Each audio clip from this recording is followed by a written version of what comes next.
Selamat malam jemaat yang terkasih di dalam Kristus. Kita bersyukur untuk pemeliharaan Tuhan kepada kita sampai saat ini. Kita bersyukur kalau Tuhan kembali mempersatukan kita di dalam persekutuan doa malam ini. Saya mengajak setiap kita untuk boleh mempersiapkan diri, kita mau mengambil waktu teduh sejenak.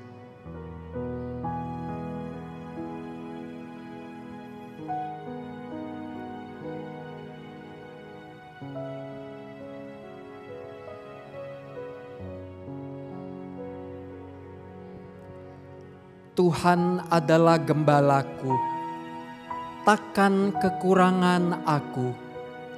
Ia membaringkan aku di padang yang berumput hijau. Ia membimbing aku ke air yang tenang.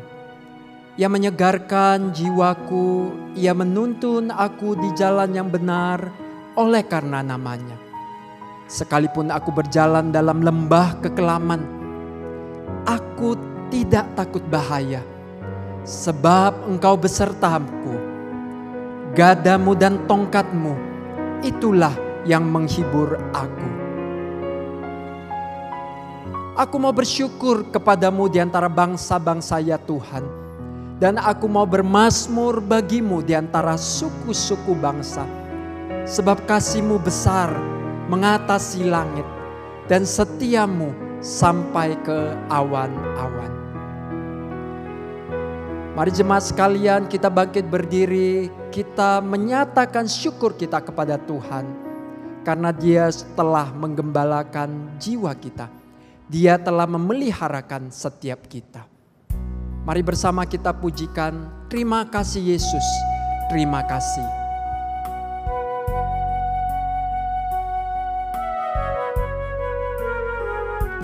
Ku ada sebab anugerah-Mu, ku ada karena kasih-Mu, Tuhan Yesus.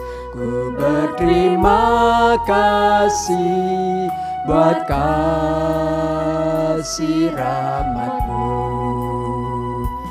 Ku ada sebab anugerah-Mu, ku ada karena kasih-Mu, Tuhan Yesus. Ku berterima kasih buat kasih rahmat-Mu. Terima kasih Yesus, Yesus.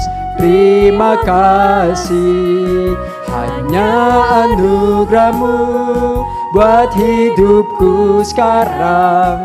Ku kan memuji-Mu selamanya. Ku ada karena anugerah-Mu. Ku ada sebab anugerah-Mu. Ku ada karena kasih-Mu, Tuhan Yesus. Ku berterima kasih buat kasih rahmat-Mu. Terima kasih Yesus, Yesus. Terima kasih, hanya anugerah-Mu buat hidupku sekarang. Ku kan memuji-Mu selamanya. Terima kasih Yesus, Yesus. Terima kasih, hanya anugerah-Mu buat hidupku sekarang. Ku kan memuji-Mu selamanya. Ku kan memuji-Mu selamanya. Kita berdoa. Tuhan, kami meyakini pemeliharaan Tuhan di dalam hidup kami. Kami meyakini penjagaan Tuhan di dalam hidup kami. Kami meyakini kehadiran Tuhan di dalam hidup kami. Sekalipun kami sedang di masa yang tidak kami harapkan sama sekali. Namun kami boleh tetap teguh di dalam iman kami. Karena Tuhan yang menyertai kami. Kami bersyukur untuk perlindungan Tuhan kepada setiap kami sampai hari ini. Kami juga bersyukur kalau kami boleh bersehati bersama malam ini. Kami boleh bertemu dengan Tuhan, menikmati kehadiran Tuhan. Terima kasih Tuhan. Di dalam nama Yesus kami berdoa. Amin.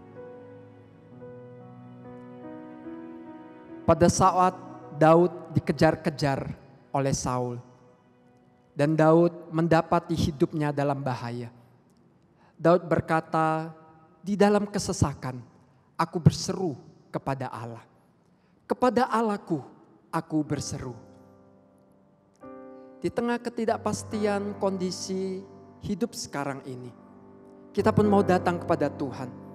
Kita mau berseru kepada Tuhan. Kita mau menyatakan iman kita. Engkau Tuhan kekuatan kami. Engkau Tuhan perlindungan kami. Engkau Tuhan gunung batu kami. Yesus, padamu ku berseru.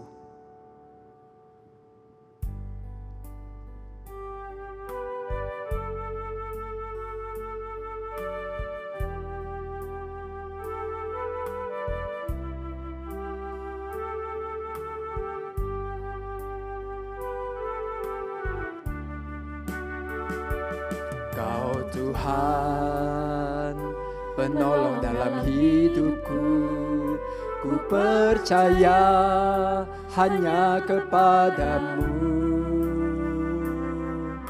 Kau pegang tanganku dan tuntun langkahku. Yesus, kau perlindunganku. Kau Tuhan, kekuatan dalam hidupku, penolongku dalam kesesakan. Kau gunung batuku dan pertahananku. Yesus, kau kemenanganku. Yesus, padamu ku berseru. Kaulah penyelamatku, terpujilah kau Tuhanku.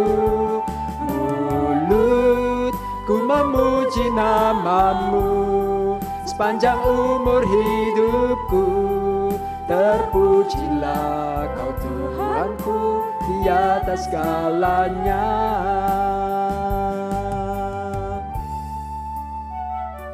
Kau Tuhan, penolong dalam hidupku, ku percaya hanya kepadamu.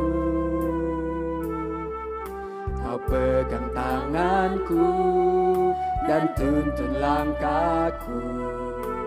Yesus, kau perlindunganku. Kau Tuhan, kekuatan dalam hidupku, penolongku dalam kesesakan. Kau gunung batuku dan pertahananku. Yesus, kau kemenanganku. Yesus, padamu ku berseru. Kaulah penyelamatku. Terpujilah kau Tuhanku. Mulutku memuji namamu, sepanjang umur hidupku. Terpujilah kau Tuhanku, di atas segalanya.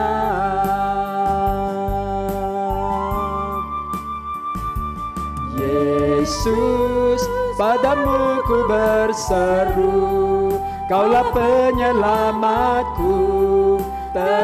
terpujilah Kau Tuhanku.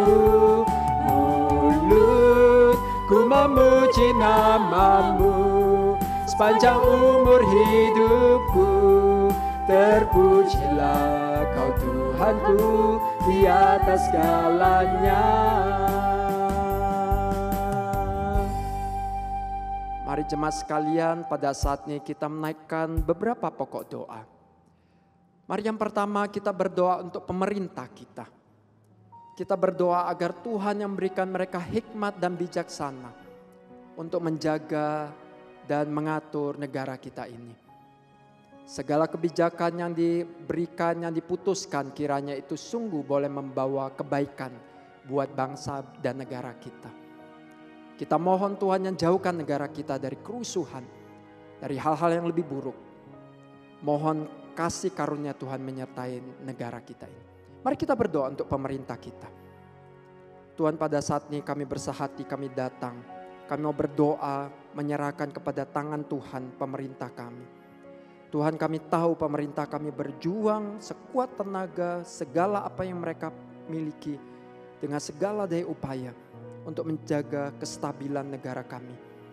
Mohon hikmat yang daripada Tuhan turun atas mereka, memimpin mereka di dalam mengambil segala langkah dan keputusan-keputusan yang ada. Tuhan, mohon perlindungan Tuhan atas negara kami ini, agar supaya dijauhkan dari segala kerusuhan, dijauhkan daripada hal-hal yang lebih buruk ya Tuhan.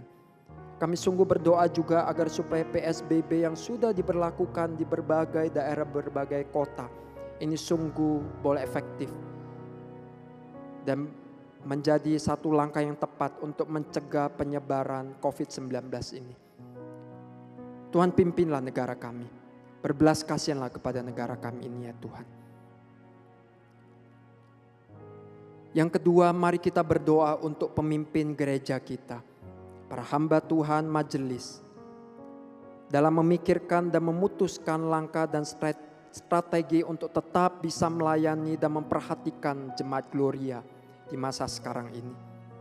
Sekalipun terjadi social distancing. Berikutnya mari kita berdoa juga untuk pergumulan finansial setiap jemaat. Ada dari saudara-saudari kita yang mengalami PHK, bisnisnya hampir terhenti, ada kesulitan di dalam usahanya. Mari mohon pertolongan Tuhan. Mari mohon Tuhan yang boleh memberikan kecukupan di dalam setiap kebutuhan yang ada, terutama kebutuhan hidup. Mari bersama kita membuka suara, kita berdoa untuk pemimpin gereja kita dan untuk saudara-saudari kita di dalam pergumulan finansial mereka. Tuhan, kembali kami boleh bersahati, kami mau berdoa untuk memimpin gereja kami. Para hamba Tuhan, majelis, Tuhan berikan hikmat bijaksana. Tuhan berikan hati untuk boleh tetap melayani jemaat sekalipun tidak bisa bertemu secara tatap muka. Biar para pemimpin gereja kami boleh memikirkan satu strategi langkah untuk tetap boleh melayani jemaat. Agar supaya mereka pun boleh dikuatkan. Mereka pun boleh merasakan bagaimana kasih Tuhan tetap hadir di masa di mana kami harus menjalin distancing, social distancing ini ya Tuhan. Tuhan, pimpinlah para pemimpin gereja kami. Kami juga mau menyerahkan saudara-saudari kami di dalam pergumulan finansial mereka. Ada saudara-saudari kami yang mengalami PHK.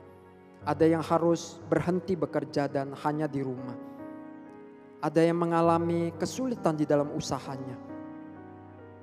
Tuhan berbelas kasihan, Tuhan menolong. Tuhan membuka jalan. Tuhan yang menguatkan. Tuhan yang memberikan kesabaran. Supaya semua ini boleh dilewati. Dengan pimpinan Tuhan dan penyertaan Tuhan. Kami juga mohonkan supaya Tuhan sendiri yang boleh mencukupkan kebutuhan hidup setiap jemaat yang ada. Kami serahkan dalam tangan kasih Tuhan.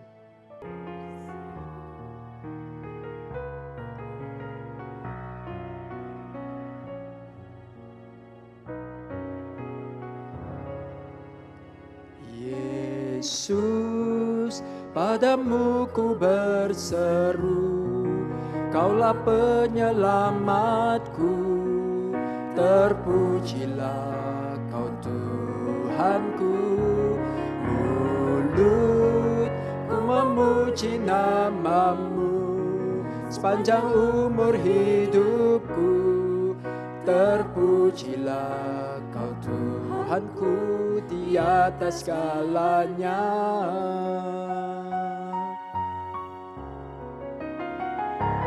Yesus, padamu ku berseru, Kaulah penyelamatku.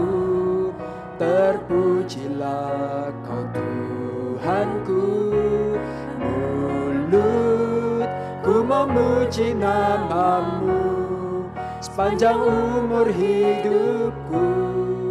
Terpujilah Kau Tuhanku di atas segalanya.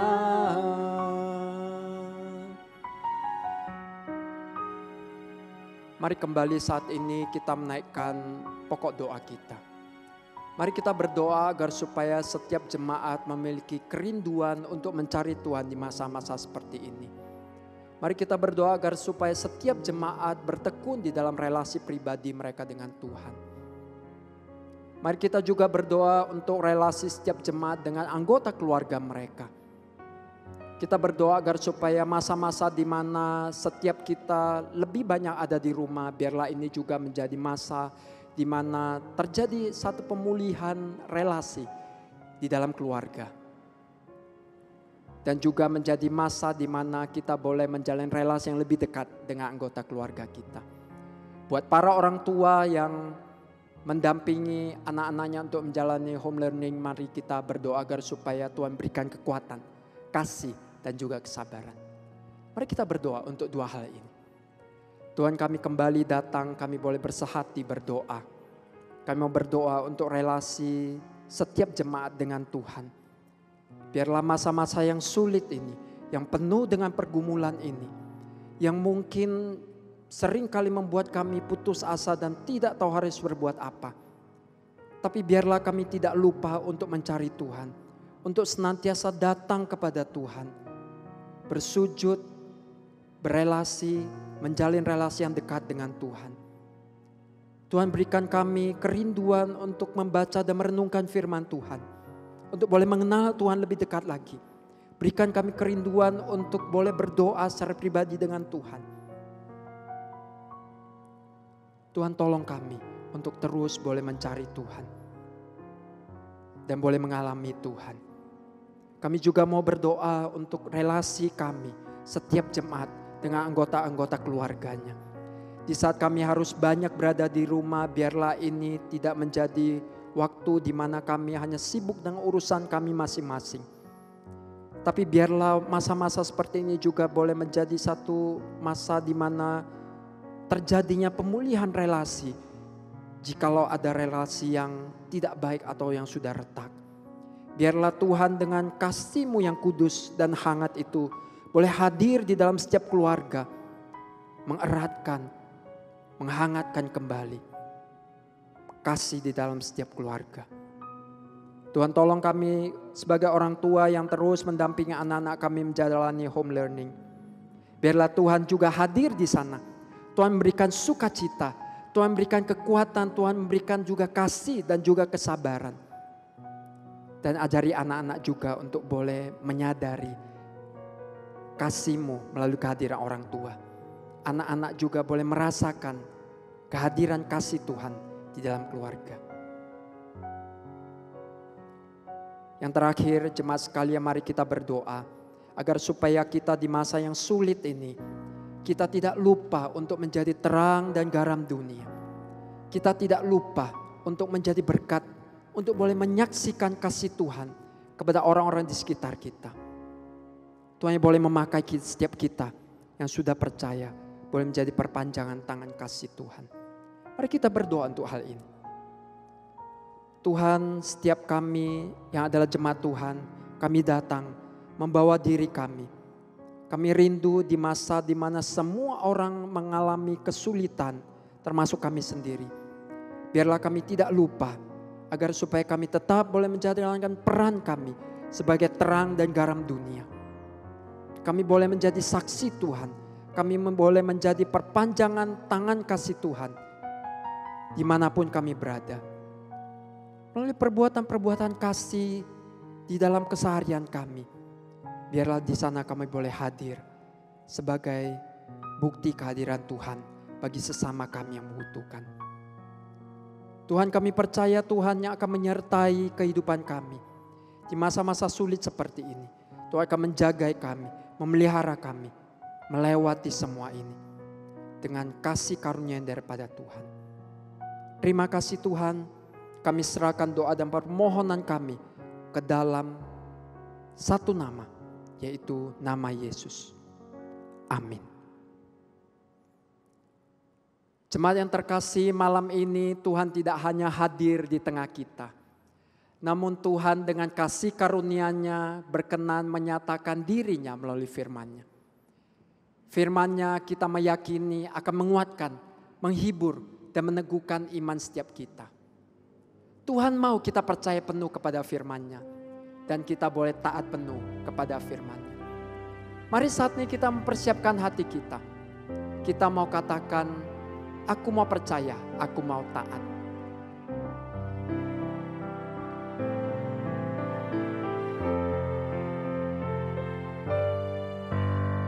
Bersama Tuhanku dalam terang firman-Nya, Ia yang menyinari jalanku.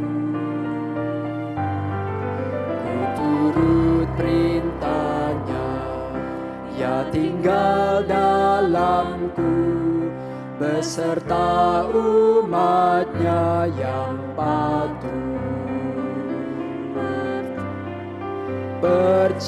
Percayalah dan patuh padanya, pasti kau dikasihinya. Hanya percayalah.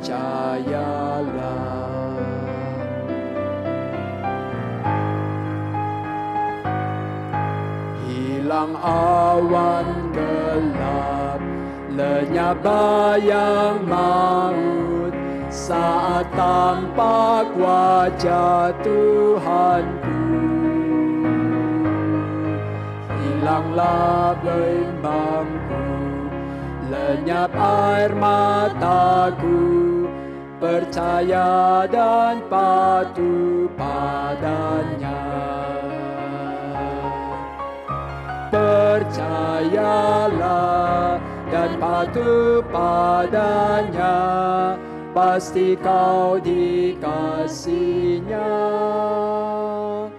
Hanya percayalah.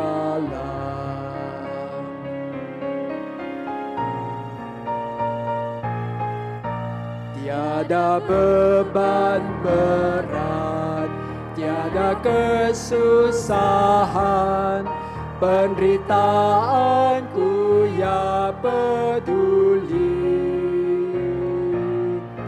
Hilanglah sedihku, lenyaplah hinaku, karena anugerah-Nya besarlah.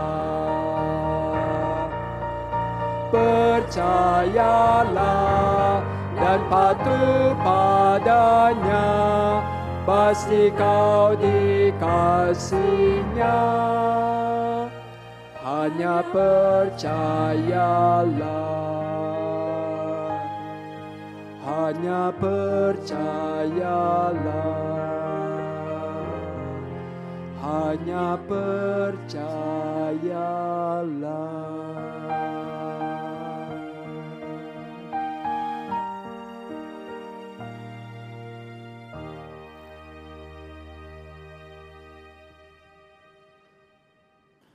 Selamat malam jemaat Tuhan yang saya kasih dalam Kristus.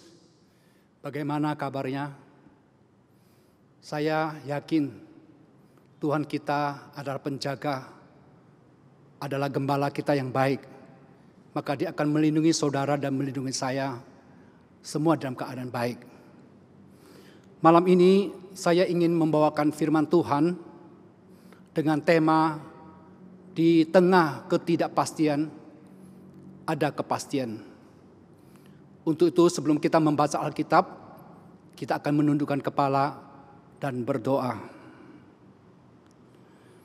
Tuhan, kami sangat bersyukur kalau pada malam ini Engkau memberikan kami kesempatan untuk mengadakan kebaktian doa meskipun secara online ya Tuhan.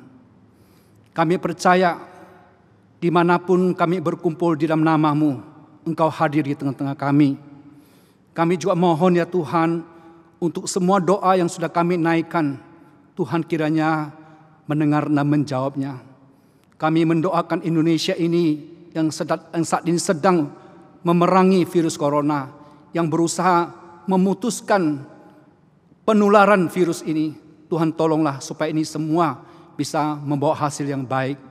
Terima kasih Tuhan, dengar doa kami, dan ketika kami membaca firman-Mu, kami mohon Tuhan menerangi kami juga. Demi Kristus Yesus kami berdoa. Amin. Malam ini kita akan membaca dari 1 Raja-Raja pasal 17 mulai dari ayat 12 sampai ayat 16. 1 Raja-Raja pasal 17 ayat 12 sampai ayat 16. Demikian firman Tuhan berkata,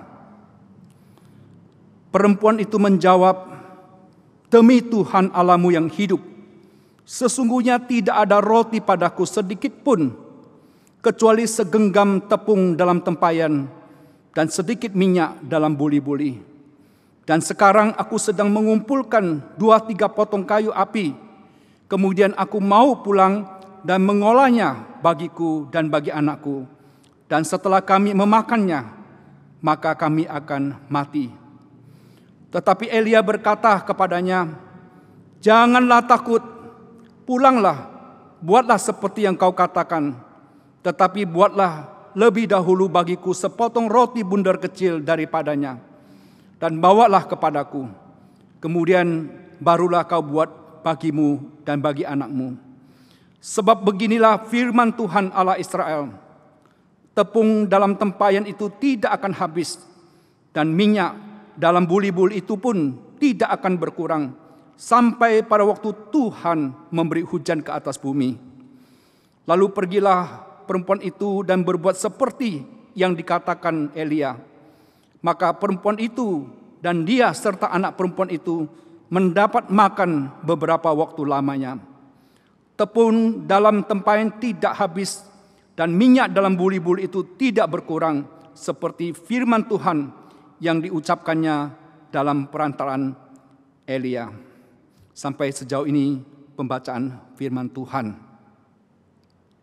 Beberapa tahun terakhir ini, ketika musim kemarau tiba, penduduk kota Surabaya merasakan suhu bumi yang sangat panas dan menyengat. Umumnya suhu panas yang normal adalah 33 derajat Celcius. Tetapi di beberapa lokasi ada yang mencapai sampai 38 derajat. Bahkan ada yang berkata 40 derajat. Untung di Surabaya ada banyak pohon hijau yang tumbuh di kota. Dan AC di kantor dan di rumah. Dan kadang-kadang ketika kita merasa AC di rumah sudah tidak mempan, paling-paling kita bisa pergi ke mal-mal yang ber-AC dingin.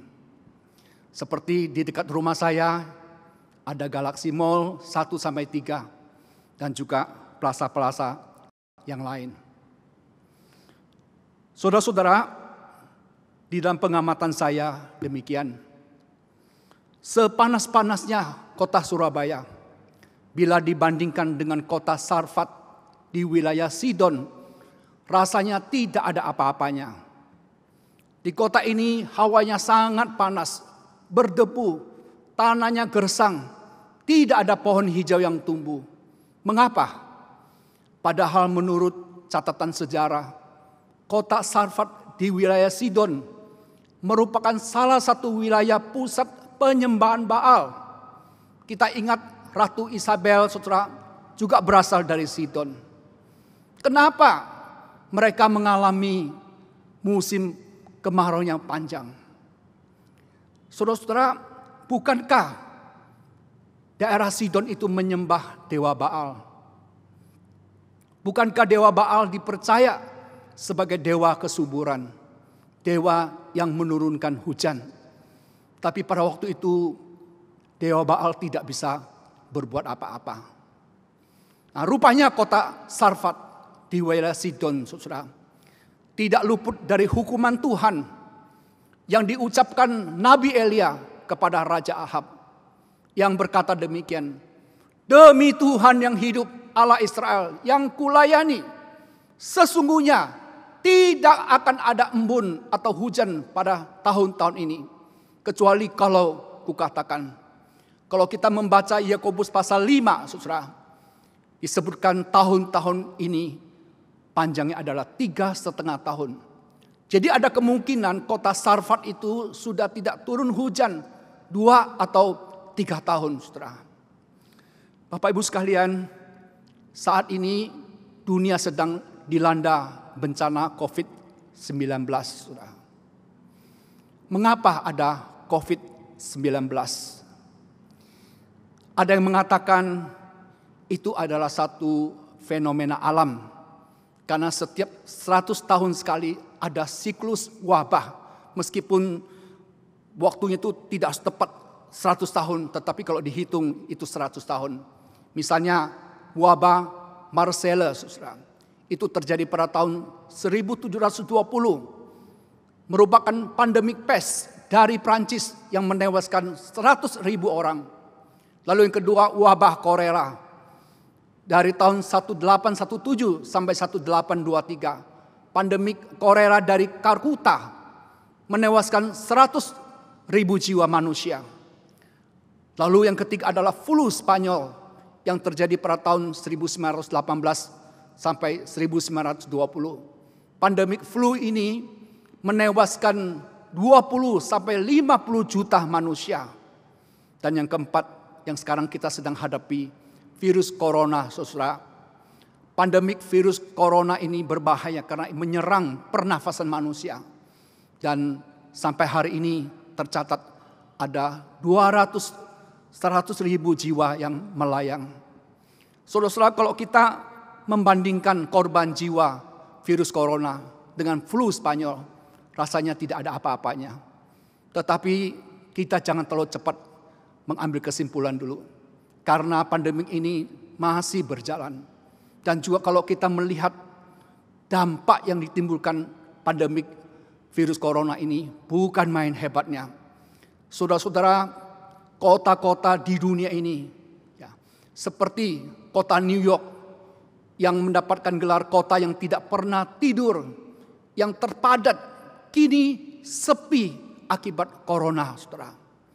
Lalu kita juga mengenal kota Real Madrid yang juga orangnya penuh hiruk pikuk di sana. Sekarang menjadi sepi senyap. Bukan saja kota-kota besar menjadi senyap, tapi semua gereja Tuhan di seluruh dunia untuk sementara ini ditutup guna mencegah corona. Ada seorang ibu yang berusia 88 tahun berkata, segawat-gawatnya negeri, baru pertama kali dia menyaksikan gereja ditutup, tidak mengadakan kebaktian. Inilah realitanya. Nah, saudara, kita kembali ke kota Sarfat. Kota yang panas, berdebu, dan kering kerontang ini. Di kota ini hidup seorang janda dengan anak perempuannya yang masih kecil. Janda ini tidak mempunyai apa-apa kecuali segenggam tepung dan sedikit minyak dalam buli-buli. Hari itu perempuan ini sedang memungut beberapa kayu kering untuk masak, masakan yang terakhir. Dan pada waktu itu ia bertemu dengan Nabi Elia. Lalu Nabi Elia berseru kepadanya, "Cobalah ambilkan bagiku sedikit air dalam kendi supaya aku minum." Saudara-saudara, meskipun pada musim kemarau air sulit didapat, tapi perempuan ini juga mau berbagi air dengan Nabi Elia. Tetapi ketika di dalam perjalanan mengambil air, dia mendengar lagi Nabi Elia berkata kepadanya, "Cobalah ambil juga bagiku sepotong roti." Saudara-saudara, permintaan yang kedua ini menghentikan langkah perempuan itu. Lalu dia dengan nada yang sangat sedih, dia berkata, "Demi Tuhan Allahmu yang hidup, sesungguhnya tidak ada roti padaku sedikit pun, kecuali segenggam tepung dalam tempayan dan sedikit minyak dalam buli-buli. Dan sekarang aku sedang mengumpulkan 2-3 potong bahan kayu. Kemudian aku mau pulang dan mengolahnya bagiku dan bagi anakku. Dan setelah kami memakannya, maka kami akan mati." Sungguh sangat menyayat hati mendengarkan perkataan perempuan itu kepada Elia. Dengan jujur, dia mengaku dia tidak punya apa-apa lagi yang dapat diberikan kepada Nabi Elia. Ia hanya punya sedikit tepung dan minyak terakhir untuk membuat roti bagi dirinya dan anaknya. Setelah makan, mereka siap-siap mati. Pernahkah kita melihat manusia yang begitu miskin dan menyedihkan itu?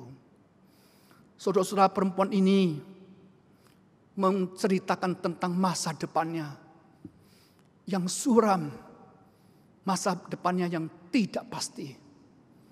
Masa depannya dengan tanda tanya yang besar. Dia sungguh tidak tahu apa akan terjadi. Dia betul-betul tidak bisa meramalkan apa yang terjadi.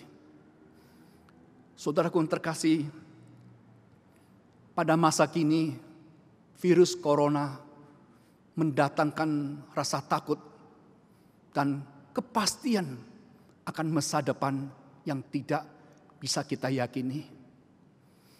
Semua kita takut sekali ketularan virus ini. Bisnis kita macet, income merosot, membuat kita panik. Bagaimana kita dapat membayar utang bank, cicilan rumah, kendaraan, sekolah anak-anak, gaji-gaji pegawai, dan seterusnya. Masa depan terasa suram dan tidak ada kepastian. Tetapi pada malam ini, sebagaimana Nabi Elia berkata kepada perempuan yang miskin itu, dia juga berkata kepada saudara dan kepada saya, "Janganlah takut, pulanglah, buatlah seperti yang kau katakan. Tetapi buatlah lebih dahulu bagiku sepotong roti bundar kecil daripadanya. Dan bawalah kepadaku. Kemudian barulah kau buat bagimu dan bagi anakmu." Lalu Elia berkata lagi, "Sebab beginilah firman Tuhan Allah Israel. Tepung dalam tempayan itu tidak akan habis. Dan minyak dalam buli-buli itu pun tidak akan berkurang sampai pada waktu Tuhan memberi hujan ke atas bumi." Saudara-saudara, renungkan ayat ini. Di tengah ketidakpastian akan masa depannya, Elia memberikan kepastian akan pemeliharaan Tuhan. Asal perempuan itu mau percaya dan taat dengan apa yang Elia katakan. Saudara, puji Tuhan, setelah mendengarkan perkataan Elia, lalu dikatakan, lalu pergilah perempuan itu dan berbuat seperti yang dikatakan Nabi Elia. Dan apa yang terjadi? Maka perempuan itu dan anaknya mendapat makanan beberapa waktu lamanya. Perempuan ini sudah mengalami mujizat dari Tuhan. Bahwa tepung dan minyak dalam buli-buli yang sangat sedikit itu, setiap kali diambil, ada kembali. Setiap ambil, ada lagi, saudara. Saudara, perhatikan kalimat ini. Dia percaya dengan apa yang dikatakan Nabi Elia. Dia melakukan apa yang Nabi Elia katakan, saudara. Maka saudara, dengan percaya dan taat itulah dia mengalami mujizat Tuhan. Saat ini kita perlu belajar trust and obey. Trust itu percaya, obey itu mentaati. Saudara-saudara, secara sederhana, bagaimanakah kita mempercayakan diri kepada Tuhan atau trust God, saudara? 10 tahun yang lampau, saya pernah berbincang-bincang dengan satu keluarga di mana suaminya ini menderita gagal ginjal. Karena gagal ginjal, saudara, dia 1 minggu 2 kali harus cuci darah. Saudara, 10 tahun yang lalu cuci darah itu adalah satu pengobatan yang sangat mahal, saudara. Setiap minggu 2 kali, berarti 1 bulan 8 kali. Kalau 1 minggu ada 5 minggu berarti 10 kali. 1 kali itu nggak tahu berapa puluh juta waktu itu, saudara.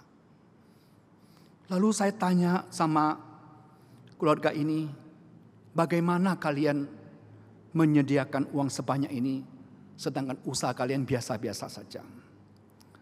Istrinya dengan terharu berkata begini, Pak William, yang saya bisa lakukan setiap hari adalah berdoa dan berusaha. Sebelum saya buka toko, saya minta berkat dari Tuhan. Saya minta rezeki dari Tuhan. Dan tidak tahu bagaimana Tuhan selalu mengirim pembeli-pembeli yang tidak saya kenal, yang kemudian menjadi pelanggan saya dan sebagainya. Nah, dari ke hari ini, saya mengumpulkan uang yang bisa mengobati suami saya. Dan juga suami saya juga punya sedikit tabungan. Selalu cukup. Seperti janda ini, yang setelah tepung diambil, minyak diambil, ada lagi, saudara.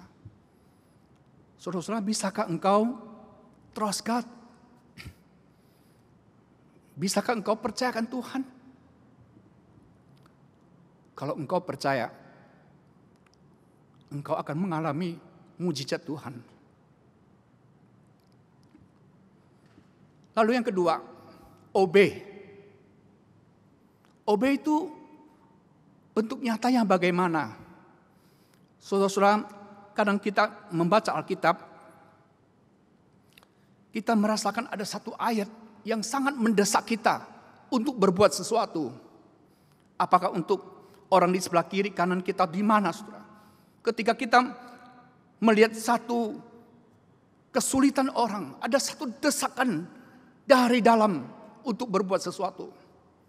Saudara-saudara, jangan abaikan desakan itu. Mungkin itu dari Tuhan yang Tuhan ingin saudara lakukan. Dan ketaatan seperti itu, saudara, itu selalu membawakan hasil yang sangat luar biasa. Saya mau bercerita satu cerita yang mengakhiri khotbah malam ini. Pada tahun 1902, ada satu keluarga Yahudi membuka toko yang diberi nama Ubelar 3919 cents di New York, saudara. Suaminya dan istrinya orang Yahudi, tapi mereka punya kewarganegaraan Australia dan Rusia, saudara. Mereka bertemu di New York lalu menikah. Mereka satu pasutri yang bahagia, ya, yang punya hati yang mengasihi sesama. Lalu pada pagi mereka mulai membuka toko itu. Datang seorang pastor Katolik muda yang bernama Pastor Caruana. Saudara-saudara, muka pastor itu sangat muram. Dan ia berkata, jika hari Senin saya tidak bisa mendapatkan $500, gereja saya akan ditutup. Lalu sang suami Solomon bincang-bincang sama pendeta itu, sama pastor itu. Lalu dia berkata begini, ini tidak boleh terjadi. Jangan khawatir Bapak, kami akan usahakan uang itu supaya gereja Bapak tidak ditutup. Saudara, betul saja, Solomon dan istrinya kompak sekali. Mereka tidak pelit-pelit, saudara. Mereka mengumpulkan barang berharga mereka. Cincin kawin, gelang, apa saja yang bisa digadaikan supaya bisa dapat uang.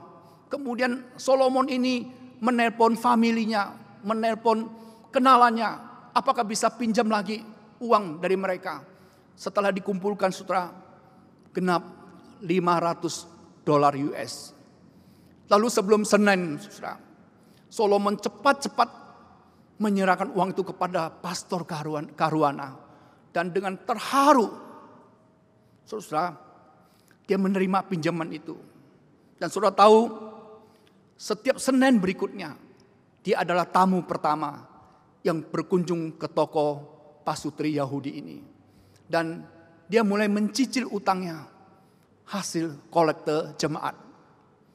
Saudara, waktu berlalu, maka toko yang dibuka oleh pasutri Yahudi ini makin besar, makin maju.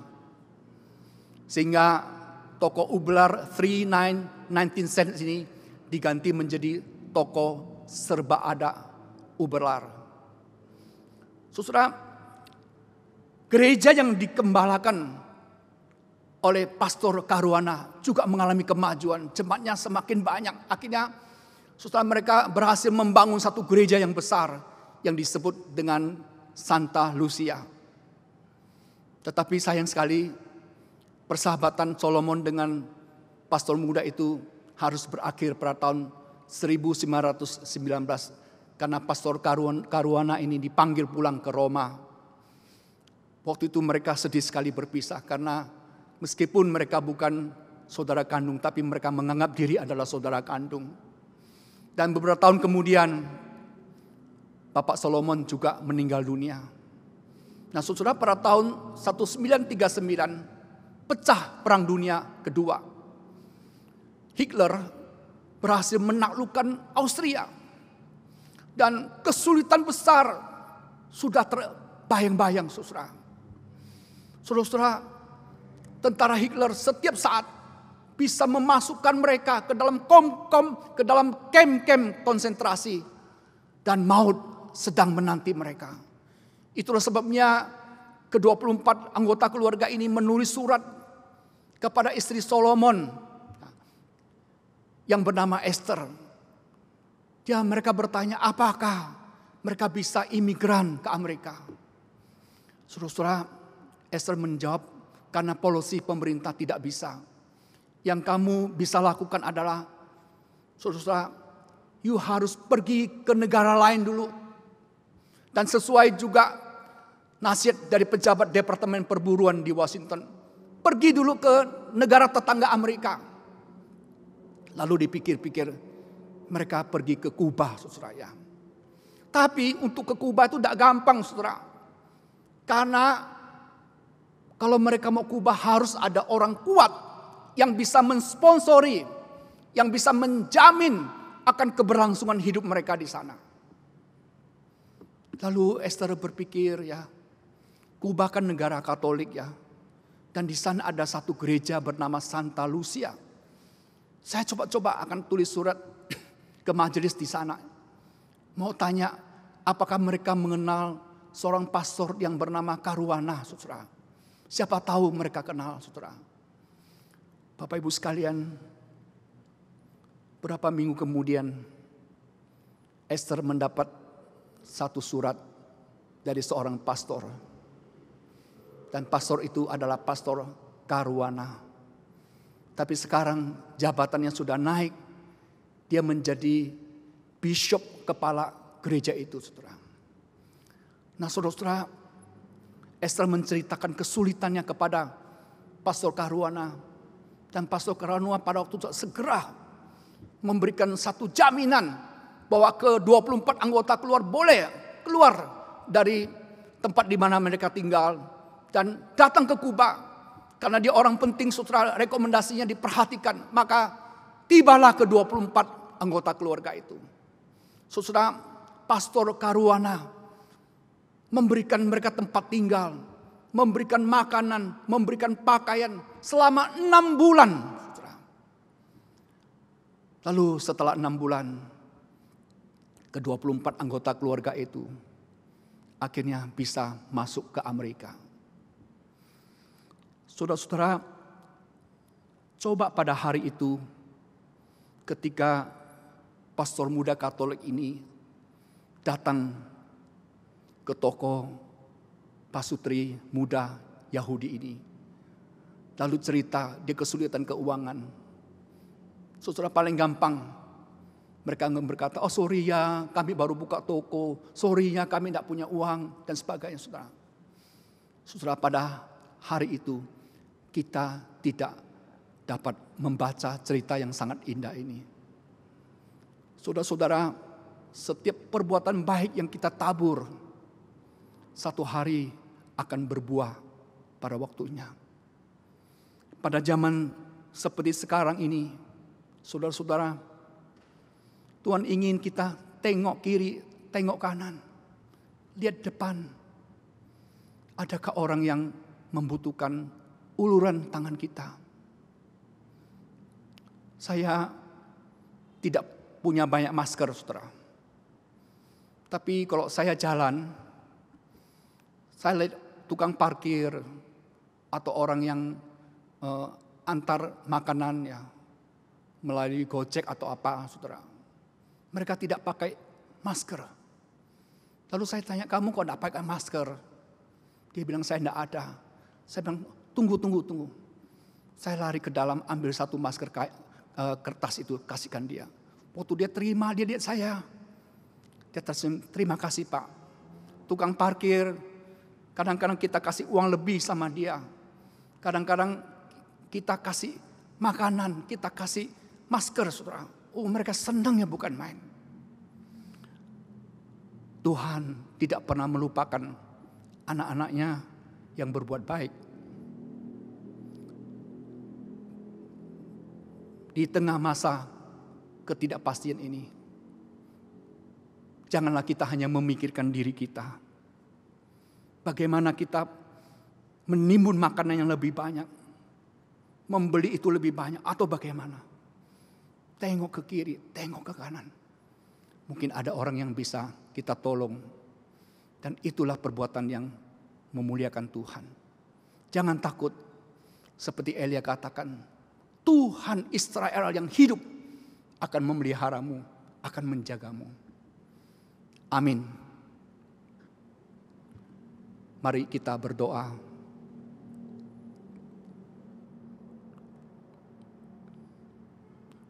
Bapa di dalam surga, pada malam ini hamba berdoa untuk seluruh jemaat-Mu yang mengikuti kebaktian online ini. Perasaan kami saat ini ya Tuhan, banyak yang berkecamuk. Kami takut sekali ketularan virus ini. Kami juga gelisah melihat perekonomian yang seperti ini. Kami banyak khawatir ya Tuhan. Tetapi melalui firman-Mu pada malam ini, Engkau berkata jangan takut.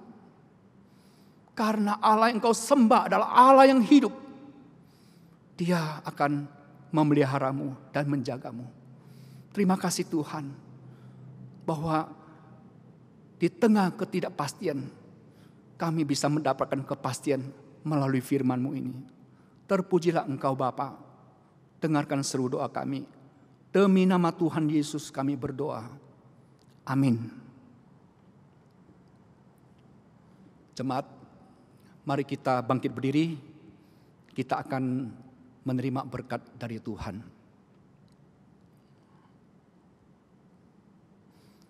Kasih dari Allah Bapa yang kekal dan sempurna. Anugerah yang berlimpah-limpah dari Tuhan Yesus Kristus. Persekutuan, penghiburan dan kekuatan dari Allah Roh Kudus menyertai saudara-saudara sekalian mulai malam ini dan seterusnya, bahkan sampai selama-lamanya. Amin.